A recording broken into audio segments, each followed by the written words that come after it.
In this video, I'm going to tell you exactly how presale projects are priced, and it is very important to understand the pricing structure of any presale product, whether that's condos, townhome, or detached properties.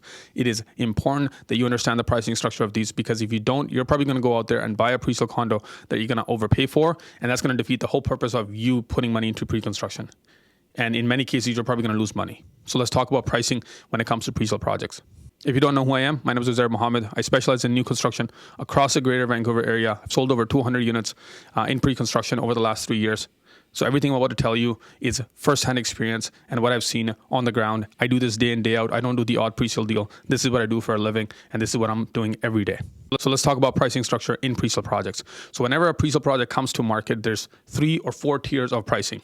You're going to hear tier 1, tier 2, and tier 3 pricing is where most projects go to. Sometimes they'll go to tier 5 pricing, but it just depends. But I'm going to break them down for you on how they price these products.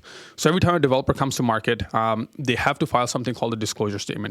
Once they file a disclosure statement, which is like a blueprint of that building or that project, once they file it, they have exactly 12 months to get financing, building permit. If they don't get any of those, then the contracts they've written during the 12 months can be canceled.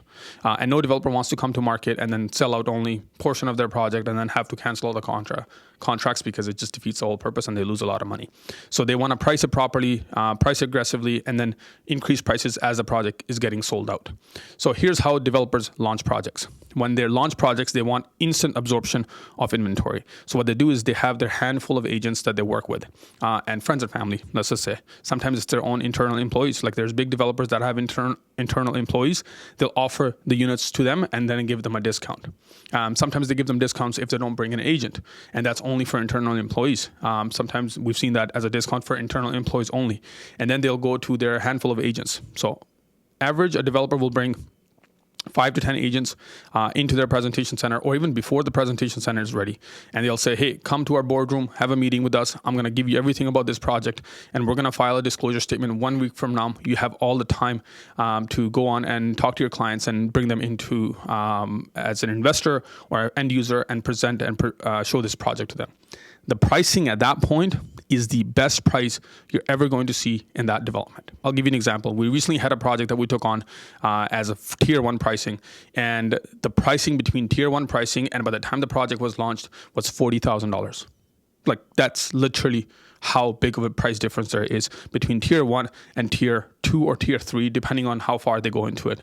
But I can tell you easily, $20,000 for 1 bedroom, $25,000, $30,000 for 2-bedroom units. You can instantly see a $50 to $100 per square foot cost increase over the time of that project.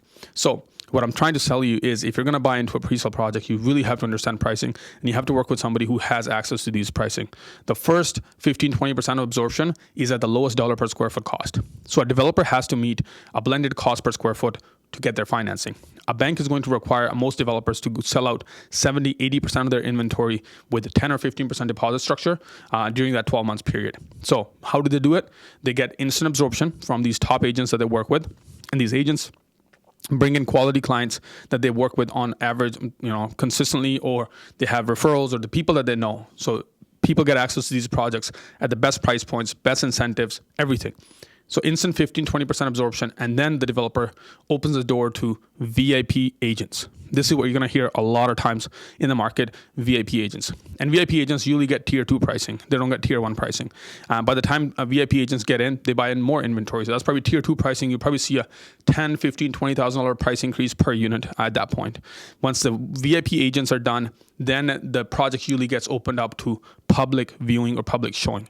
So when it opens up to public and you as a consumer can just walk into a project, just understand you're about 2-tier pricing late into that project. It is very important to understand that, because whoever bought in before the presentation was open and whoever bought in off a floor plan, off just documentation and no physical show home to look at, they probably got the best deal. And that's fair, because if you're an investor and you can imagine things that don't exist and just look at a floor plan, look at the architectural drawing and make a decision, you should be getting a better deal in comparison to somebody who needs to see a show home and touch everything. That's just how investments work in real estate.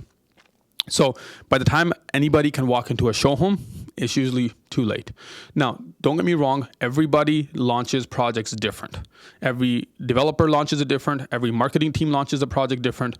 You have to talk to your agent and say, how is this project getting launched? And they're able to give you the detailed information. What I've just told you is one of three ways most developers come to market. And this is very common in this market right now because they want instant absorption of inventory and price point, because they're also trying to test water as where the absorption is going to happen for that inventory. So please understand that when you're working with an agent, they are your exact expert advice.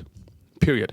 You cannot get this information out into the public, mostly when you talk to people, because every project is changing. Every day price points are changing. So when we go into projects, we're always looking for tier 1 pricing. Rarely we buy in tier 2, but we do buy in tier 2 pricing for end user, somebody that's going to move in, somebody that needs to see a show home. And if there hasn't been a significant price increase, we have seen projects where they give tier 1 pricing and they sometimes just take away one incentive and they go to tier 2 pricing, which is totally fine for us if it's not something that's valuable to us.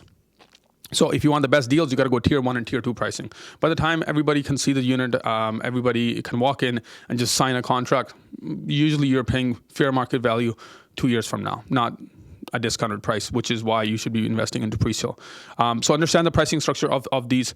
Developers can change pricing overnight. Developers will sometimes increase prices and then introduce something called credits. And just because they need to hit a higher dollar per square foot cost for that development.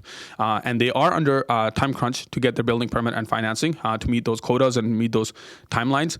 So they are motivated to sell. So you just have to understand where the pain point is for each developer and go in there and buy inventory accordingly. And that's a very important and crucial aspect that you need to understand. The reason why most of the agents that will talk down on real estate or pre-sales in general is because they don't need to know these informations, and two, they don't have access to these pricing. I tell you right now, 9 out of 10 agents will not have access to tier 1 pricing.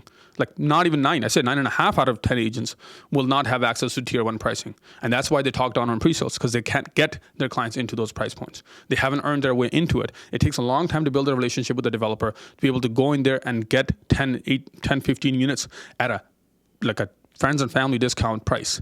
Is very rare and it's very difficult.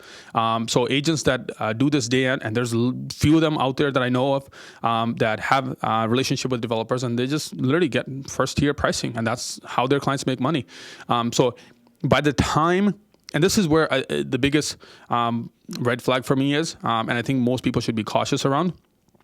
The only time they should be buying at this kind of pricing structure or at this time frame in that project is if they're going to move into this project, and that I call the 70% or 80% sold out. You'll see projects advertising where 80% or 90% sold out. We only have 10 homes left. Don't buy into those projects. I'm being blunt out honest with you, because at the end of the day, you're going to pay premium, top, highest price point in that building.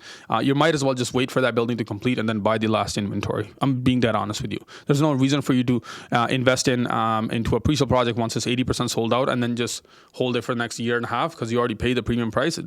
No point. Just go to a different project. If you miss out on a project, just wait for a better project. There's no point chasing a project or a product that you wanted to get into and you just missed out, or your agent couldn't get you in. Just wait for a better opportunity. That's what I can say. So pricing is important. Make sure you get in a good price point.